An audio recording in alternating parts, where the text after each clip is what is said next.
So, our moderator for the night will be journalist, author, and media personality Demetria L. Lucas. She's written for the New York Times, Washington Post, and a former relationship editor at Essence Magazine. Many of you may know her from the Bravo hit TV series Blood, Sweat, and Heels. She's the author of 2 books and is currently working on her first novel titled Life is Not a Dress Rehearsal. She will be in conversation tonight with Michael Arceneaux.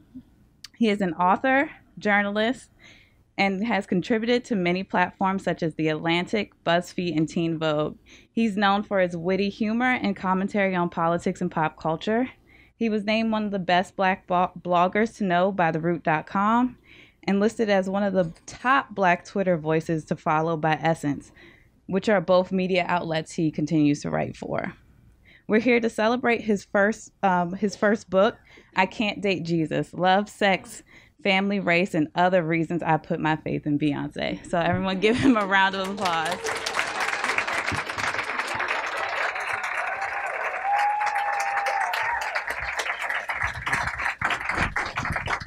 I am so glad it's not empty. That is literally always my concern. I met up with him backstage and I was like, it's standing room only. You know that, right? And he's like, really? Are there people there? No, really, I didn't know. Sir, Thank you. Excerpt the New York Times. People kind of show up after that happens, no? You know what? When you're student loan, people call you like, you ain't shit. Like, I don't know. Sally Mae is still a thing. Okay. What is this moment like for you? Because, like, you're a journalist, you're used to somebody who's being behind the scenes, and now you have excerpts in the New York Times. Publishers Weekly is praising your book. Elle is calling it a must-read. Like, Lee Daniels is fanning out. Like, what? You told me that earlier. I did tell you that, which is actually very confusing because I've been critical of Mr. Daniels in the past, but you know what? He's Mr. Daniels now. Secure the bag. You know what? To be honest, I'm reveling in the moment. It's a little bit surreal. There's a lot of difficult things still happening right now in my life, but at the same time, I finally got something that I really have been wanting to do for a very long time. And it was very difficult because the idea was, you know, you're Black and gay. That means double niche, which means no one cares. And like verbatim, one Black publishing exec essentially tried to say that white people don't care about Black people and Black people are too homophobic. So here's like $3 if you actually want to write a book. So it was difficult, but I feel really vindicated. Like all types of people have been reaching out. The book has been doing well. People are liking it, and even in whatever moment I have, people have been so kind and just been like, your book has impacted me, and I just feel relieved. Like, if nothing else, whatever's going on, I feel really good. I'm really proud about the book, and I'm so happy that people are liking it. They're actually showing up to see me talk, and that's nice. You have important things to say. Yes, I try. 2 years ago, we were at the Root 100, and you were talking about putting this book together. I think you were still working on your proposal. Yes.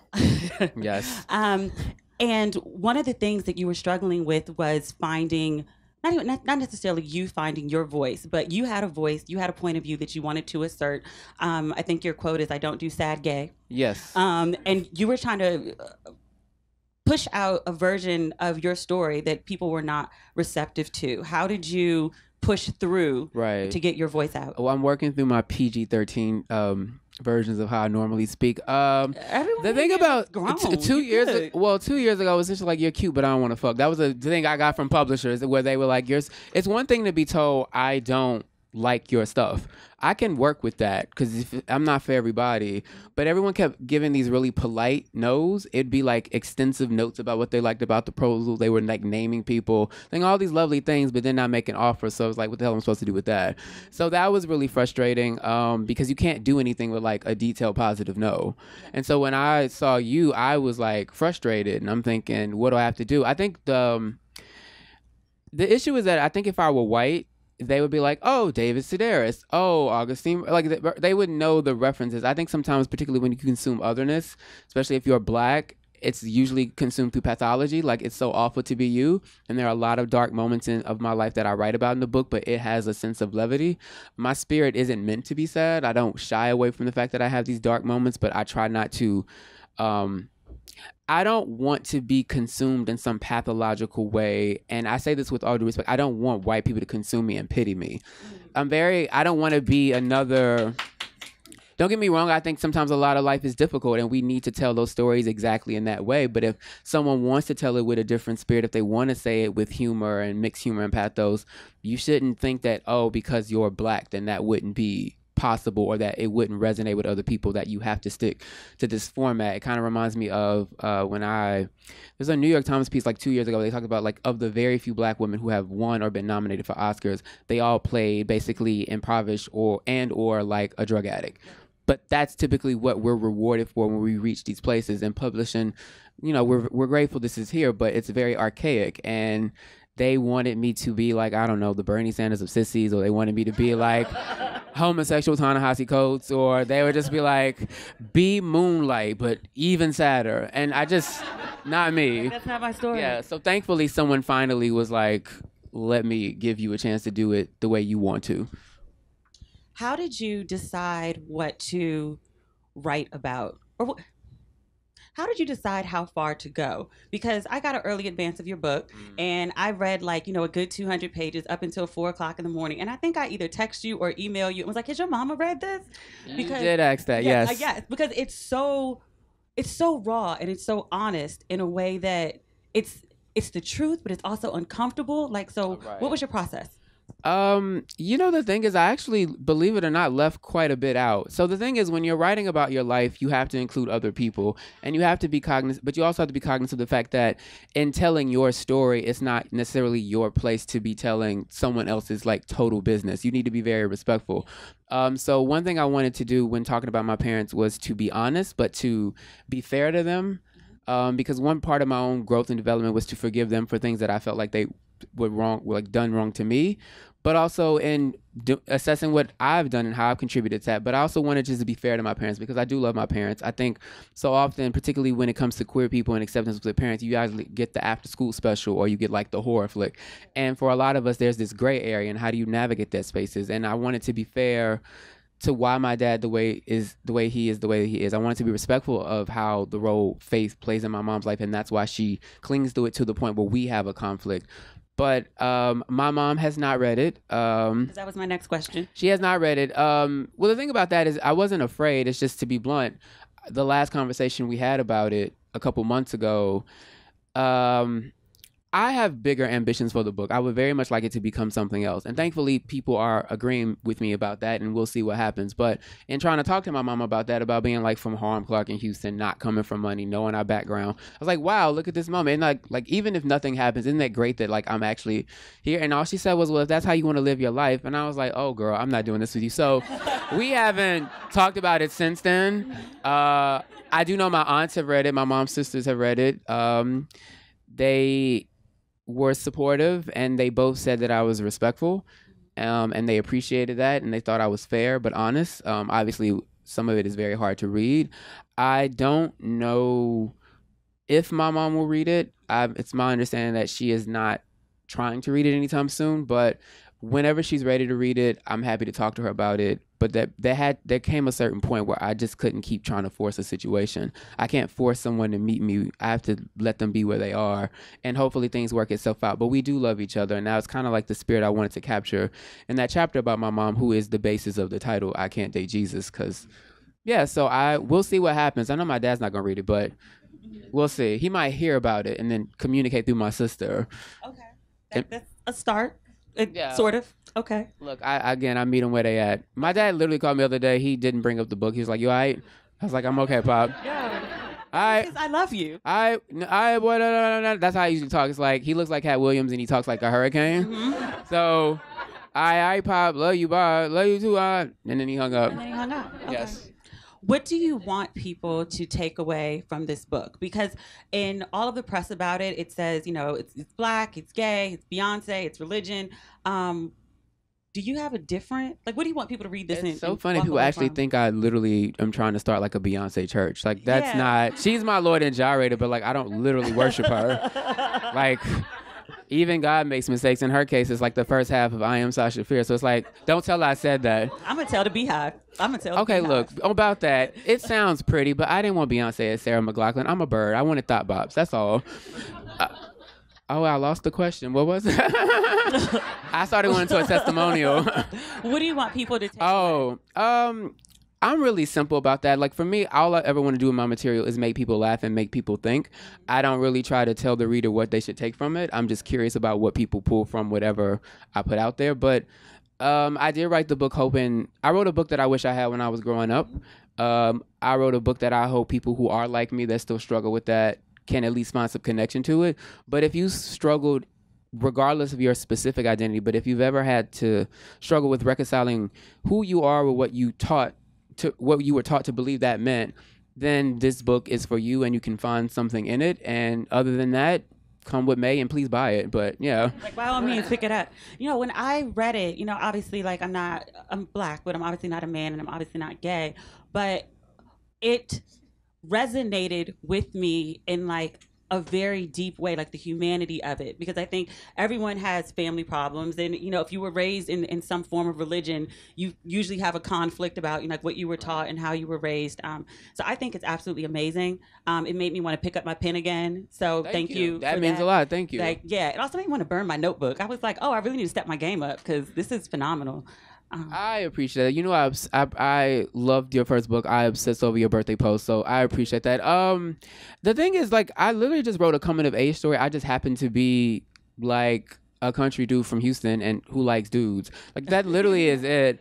I'm glad people, like, when you say that means a lot, because it really was hard to convince people that my story could resonate in someone, like people who are nothing like me could get something from it and be impacted by it. Like it really was a struggle initially to convince people that could happen. I'm like, particularly with Black queer people, you see them everywhere in culture, whether they're visible or not. Like this idea that a human can connect to another human story if it's done well is, again, publishing is archaic, but we're grateful. Yeah, I'll leave it at that. I get in trouble. I get it. No trouble. I'm going to open up the floor for questions because I know all of you showed up and I'm sure you have questions of your own.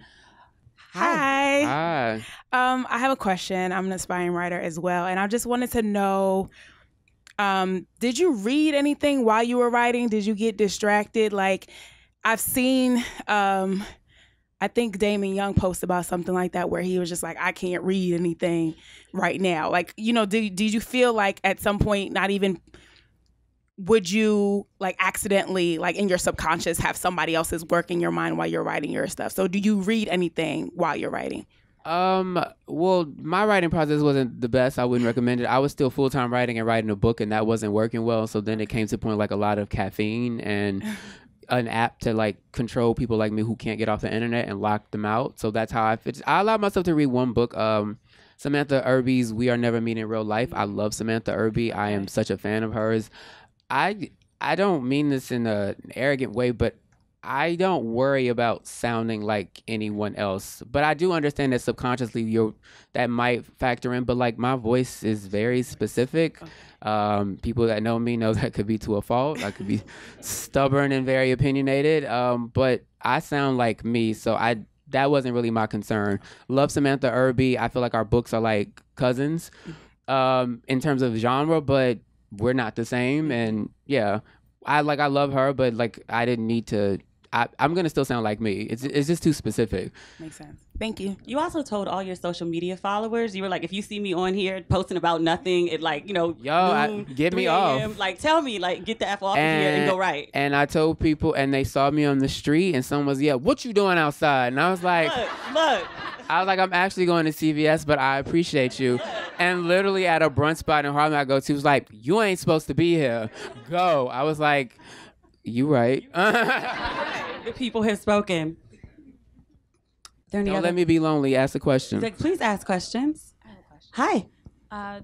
Can you talk about the title? What made you decide to choose that title for your book? I Can't Date Jesus is, a friend reminded me that 5 years ago, I told her, like, I think I should call my book that. So that's how long I've been trying to do this. I actually Helena Andrews gave me her proposal in 2010. So that's when I first was trying to put together proposals. So this is a very long road. I Can't Date Jesus is basically a subtweet to my mom.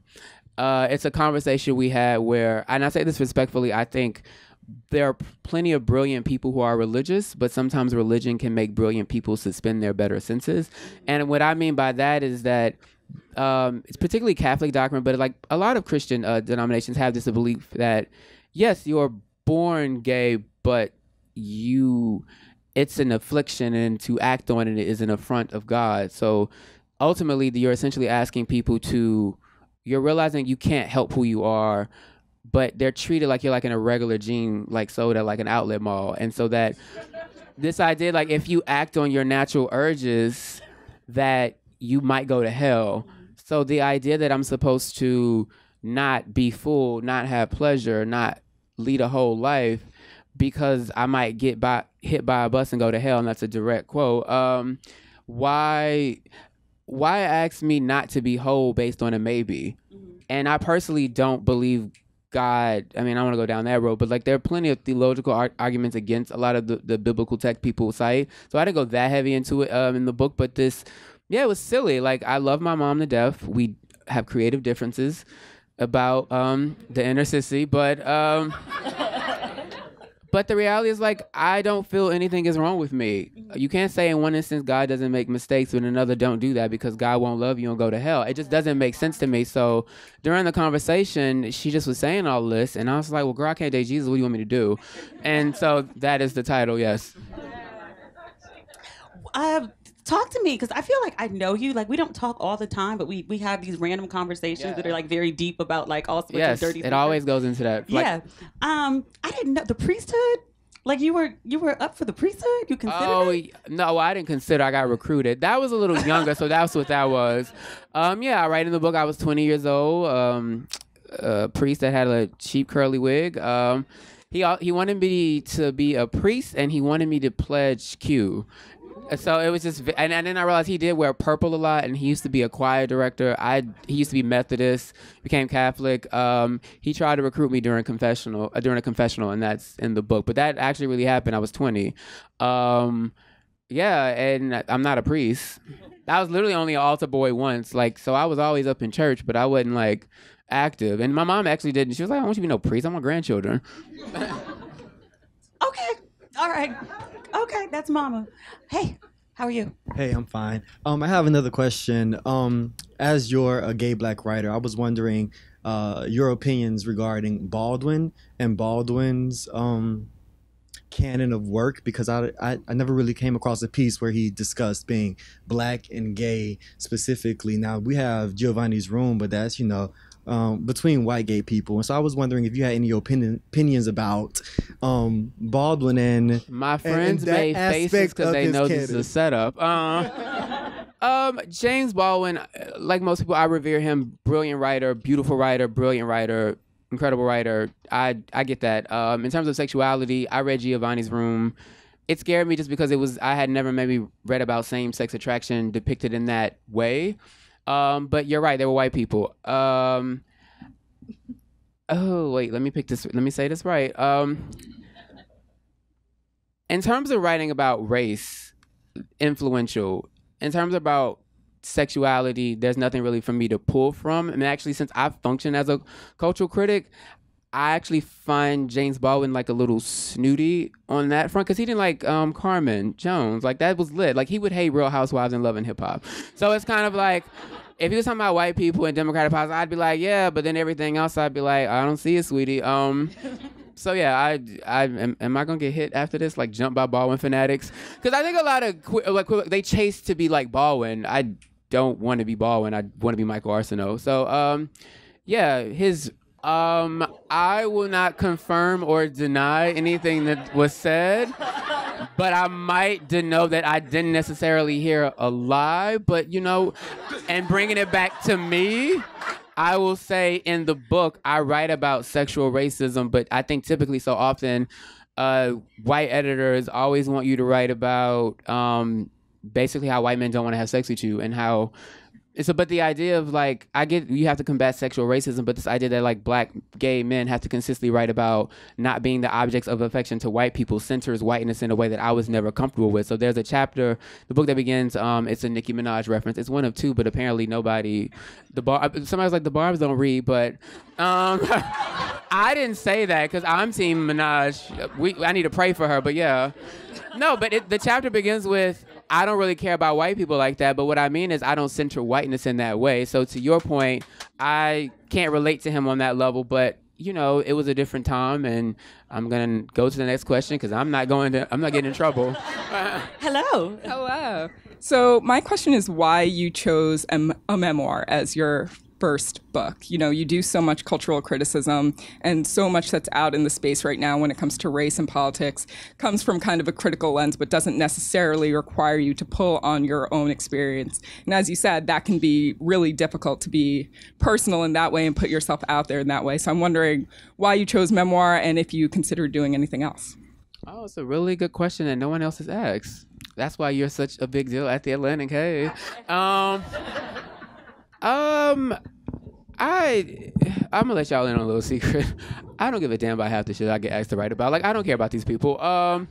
Like, I think cultural criticism is an art. I've wanted to function as a critic to a certain extent, but I never personally wanted to be writing about so many different people and the dumb things that they do, and particularly at this volume of that is required on Al Gore's internet. Like, that was nothing I really wanted. I used to be uncomfortable with writing about myself, but I think once I started to, and then I realized my personal writing has probably been more impactful than anything else that I've done, I just felt like I didn't see me as early Mariah Carey ballad as that might sound, but I've never seen my perspective. I've never read a book like the one I wrote. I don't pretend that I invented anything, but I do think my perspective was different and not necessarily heard on this scale. And that was more important to me. So I never really considered like a book of like critical essays, kind of examining for like a wider lens. Maybe that's something I could consider in the long run. But I think for me, I wanted to prove that I could be a really good storyteller and then use that to basically flip it, make more money doing other stuff. But yeah, because I can't keep up with the internet anymore. I'm not getting any younger. I don't know who like, I realized like the 6ix9ine person I was like bopping to, and then I realized I couldn't because apparently he's an alleged something pedophile. I was like, I just give me a break. So as stressful as it was to write the book, because I didn't get a lot of time and I was still full-time writing, when I finally got to disconnect from everything else, it was really nice because I had a break. Like, even if it was this 6 weeks, it was just nice to not have to be like, who did something stupid and what do you want to say about it?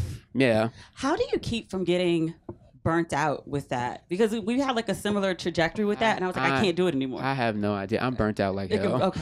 I'm burnt out. I'm burnt out now. Okay, so let me ask you this. How did you choose what to write about? Because so many things happen every day, and I'm sure you like get hit with like, well, what do you think about this? And what do you think about that? What do you think about that? And I'm like, I don't really care about most of it. So how do you figure out what's worth the pen and what's not? Oh, girl, it depends on how much I owe that week. I'm like, they're like, we'll figure it out. I'll make this work for me. There are times when I'll say no, like, because now people are getting ridiculous. Like, I remember I got asked, I don't care if it's going to be on there. It's fine. Something about Prince Harry and Meghan. They wanted me to write about jumping the broom and black people. I was like, what? I was like, literally, I saw that movie, but I don't, and I know the tradition, but like, I don't got 800 words in me for this, beloved. So I was like, I literally put the computer down. I grabbed some pre-workout.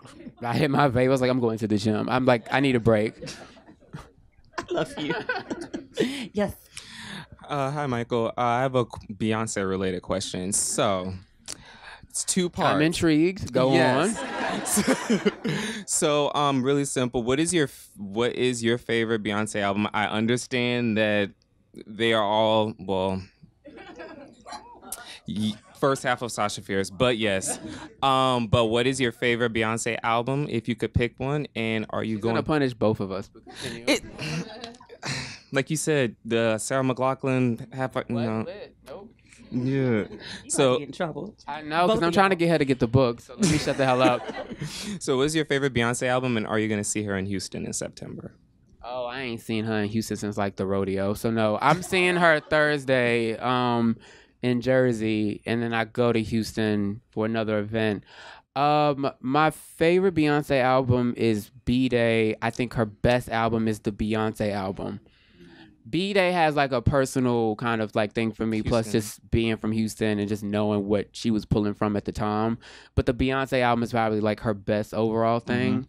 I will be honest, I wasn't really excited to see the show at first because I was told to quit calling him that man. Him. Yes. So much. I call him him. Yeah. Look, I like Jay-Z, but he cheated and I still needed more time to heal. But like if she forgave him, then like we'll deal with it. But she got my money anyway, so it's fine. Hi. Hi. So in the book, you talked about how churches tolerate homosexuals, but they don't fully accept them. So do you think as future generations become more liberal and accepting, that religion will fully accept homosexuality, or will it just stay a constant in religion? And also, do you get frustrated by people not understanding your narrative? So in the story, you talked about one of your childhood friends who was upset with you that you were a recovering Catholic. She didn't really understand what you were trying to say. Oh, right. I thought you meant some other event with Andrew Sullivan and made me just want to cry out to God. Why am I here? I just did a quick addendum. I think some churches are actually accepting and tolerant. I write about one in particular that I felt like is actually welcoming. Yeah, like FCBC in Harlem. I think young people, I think, are pushing a change. We'll see how that goes. I don't think, with respect to Catholicism, I don't see it. I do think the current Pope is pushing as much as he can, but the Vatican is the Vatican. Literally, for an advice column I do, it was somebody raised Southern Baptist, but is a democratic socialist, so he's looking for a church that will let him have a queer wedding and shout out Black Lives Matter. I was like, Southern Baptist in Texas, you're probably going to have to start like a prayer group because you're not going to find that in that area. I think in time there are including Black, there are plenty of churches that are progressive and are challenging the thing, because again, like, there are people who usually just repeat what they were told in the Bible. They don't understand allegory, they don't understand idioms, they don't understand this sort of they don't have the context. So it's harder sometimes to find analytical people. I am hopeful in some respects, but I get older institutions, God bless. You ain't gonna find me at, Bible study, but I'm hopeful for the people that are still there and actually trying to push change. I will say I'm encouraged by some churches, but then as I write in the book, literally down the street, there's that Atla church that's like, you sodomists, gentrifiers, drown in a lake of fire and lube or something on the sign, but yes. That's like close to the real sign, to be fair.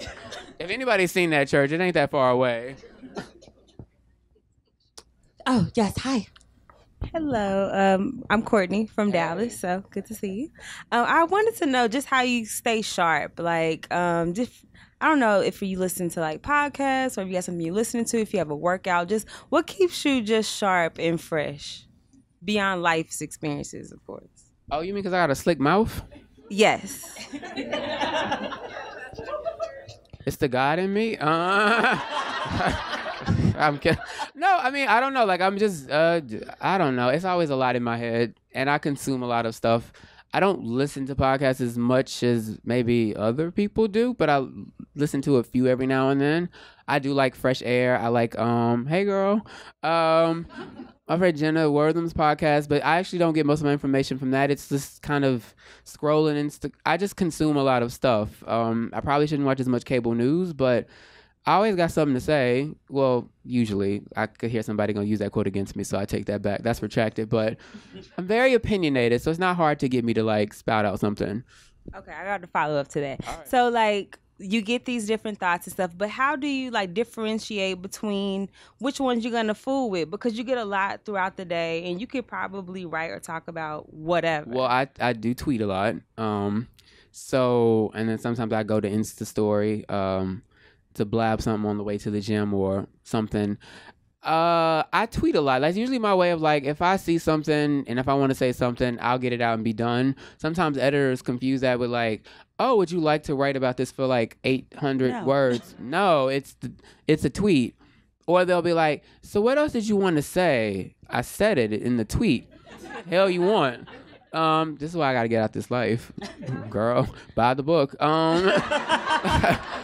But no, like sometimes I just literally go to Twitter, and if I really feel something deeply because I have to work and pay bills, then I will expound. But normally, if I could just tweet it away or just go in a group chat and text, I'll be fine.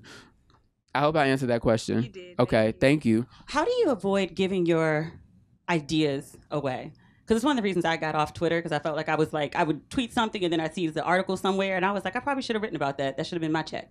Like, how do you?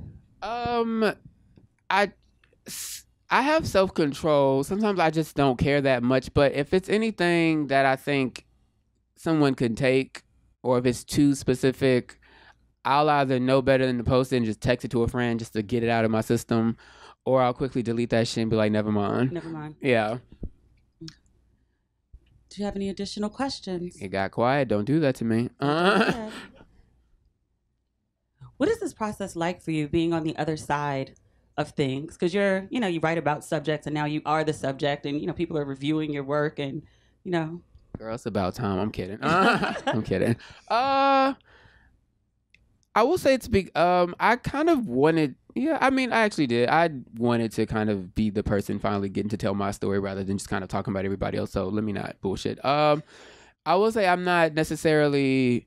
I don't think I was as prepared. And I'm not keep trying to bring it up, but like doing Terry Gross's show kind of blew my mind because one, I was like, "Do you know who I am?" And then she did know who I was, and she was very specific. I know she does her research, but I was like, "You're asking very probing questions. Like, it's fine. That's what I signed up for. Girl, help me sell some books." But I didn't realize, particularly like with my mom, that's like that gets asked a lot, and it's just like, duh, fool, you write about her. But I guess I'm still adjusting to the fact that like people have read the book and have questions, and I'm realizing patterns about which questions they're going to be asking. So that is new. Particularly, I still don't know if my mom's gonna hit me with the Bible on site. Hold on. Yes. Are you ever shocked by the? I'm going to use the phrase "Me Too," but I don't mean in terms of sexual, but I mean in terms of people who relate to your stories. Has anyone ever written to you like, "Oh, I read it," and you're like, you in Kansas with the cat? Like, did you? When I saw some very nice white girl got an advance copy of my book and she was knitting a sweater and posted it next. It was my book, and then the sweater she knitted. The sweater was lovely. And then actually my best friend Dre, lowercase, that I write about in the book, he sent me a video of a white evangelical literally very passionately talking about the book. She's like, I just don't feel like it's gotten enough buzz, and I really want people to read it. It like really resonated with me. To be honest, it's not weird. It's actually, it just is. I knew that if I put something out there, people would connect to it, but it is different to actually, it's proving yourself right. So that's new. And I will, God, no offense to nice white people, but it's so funny that literally every time I get a message, they make sure like, I'm nothing like you. I'm white, straight. I'm like 47. I live in like Lubbock. I don't know anything about what this UGK thing means, but I really liked your book. So that's really nice though. Cause even the girl with the sweater, she's like, I didn't get all them references, but I looked it up. And that's been, because like when I read some white man, I don't know who you are, I don't know what you're talking about, I look it up if I don't get it. Yeah. So yes, reparations, they're looking it up now, finally. Has anyone that you've written about popped up? Like someone you haven't talked to in 10 years? That's starting actually. Or people have a bone to pick. Although I actually got a preview of that earlier. There's someone in the chapter I wrote about, we don't speak. Which was interesting because that's the one person I actually let pick their alias. I said exactly what I would be writing. I'm transparent, if nothing else. And there was still the problems. I'm like, whoa, what did you think was gonna happen? And he was concerned that everybody would know who he was. I was like, no one knows you. No shade. No one knows you. Yes, sir. I was wondering what you learned about yourself from writing this book, and maybe what you learned about some of the people you wrote about that was maybe new for you?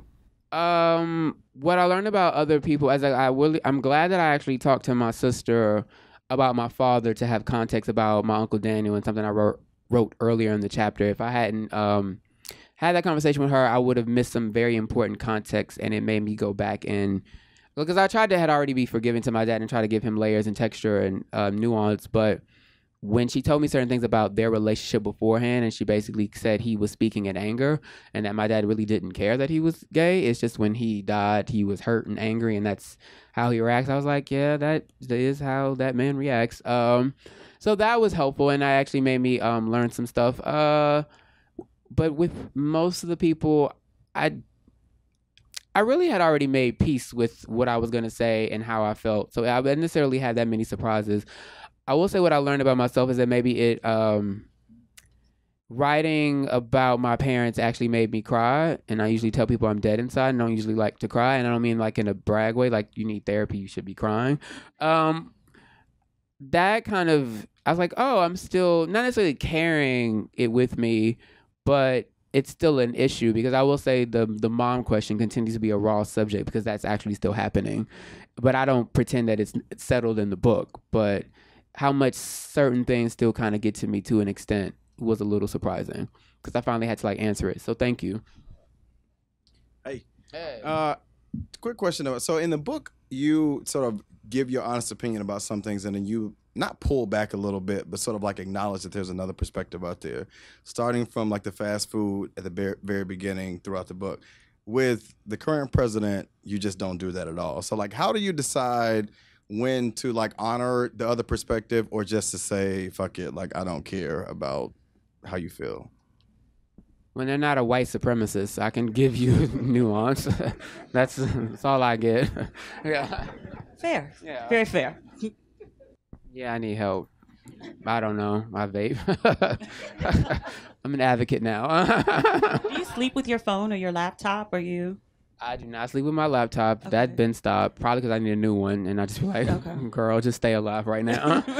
Like, get to the next proposal. Yes. Fine. My phone is right by me. I've finally learned to kind of push that away. Okay. Sort of.